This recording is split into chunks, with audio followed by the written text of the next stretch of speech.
นี่คือเป็นภาพบรรยากาศภายในล้นบ้านตะงอยอำเภอตะงอยพอเช้ามื้อนี้ผู้ค้าก่อนนะครับมาชมพามาเบิ่งมาพามาชมภายน้ำล้นบ้านตะงอยอำเภอตะงอยเรียกว่าแก้งบ้านตะงอยกับแม่นพี่น้องหมดเลยแก้งกับแม่นได้เดี๋ยวข้างหน้าก็จะเห็นสะพานบ้านตะงอยเนี่ยสะพานนี้สร้างมานานนะได้ว่าง่ายสร้างสมัยผู้ค้ายังน้อยแพร่เลยถ้าจำบ่ผิดสะพานเนี่ยคุณผู้ค้าอายุกว่า60มาได้สะพานโบราณมันใต้จะมีเสาที่น้อยที่ล่าใต้มีเสาที่น้อยเลยเวลาเฮาไปยืนตรงเทิงสะพานนั้นเวลารถพ่วงมาเล่นดีพ่นยวดนั่นคือที่หักสะพานมันก็ได้เพราะข้าเพื่อมายืนถ่ายคลิปเนาะเวลารถพ่วงมาเล่นโอ้มันทะเนือนแหงใช่สะพานเป็นย่านสะพานบ้านตะโกย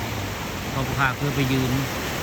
ถ่ายคลิปแต่ว่ารถพ่วงมาเล่นโอ้มันจะเทือนอะไรเป็นย่านเลยไงสะพานโบราณบ้านตะโกยนี่คือเป็นภาพบรรยากาศบริเวณแก่งบ้านตะโกยอำเภอตะโกยนี่บรรยากาศคักเป็นตาตึกเฮพี่น้องนี่เป็นตาตึกเฮเส้นมุ่งใช่ไหมนี่คือเป็นภาพเหตุการณ์ผ่านน้ำล้นผู้พังพี่น้องนี่อีกบนนางก็ใช้ซ่อมแซมได้เบิ่งอย่างนี้ถ้าบ่ซ่อมบ่แซมนี่เสียหายนี่คิดว่าที่ซ่อมยากเลยมันถูกมันพังมาเลยสมัยนายอำเภอคนนึงได้คนมาพาสร้างเพลงนายอำเภอคนนึงได้แต่บ่จักนายอำเภออย่างนี้พาสร้างเพลงเป็นได้พาน้ำล้นบ้านตะงอยนี่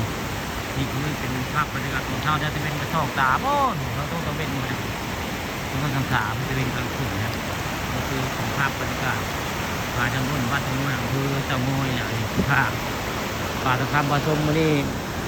พามาเบิ่งพาน้ำล้นพี่น้องนี่แหละคือพาน้ำล้นแก่งบ้านตะงอยแล้วนี่ตอนเช้ามื้อนี้มาปรากฏตัวอยู่บุรีพาน้ำล้นบ้านตะงอยเรียกว่าสะพานบ้านตะงอยแล้วนี่บรรยากาศกับน้ำตะลาจะได้มื้อนี้มันจะเอาน้ำแห้งใช่ไหมนี่น้ำลายนี่แหละคือพาน้ำล้นบ้านตะงอยบรรยากาศกับน้ำแห้งเลย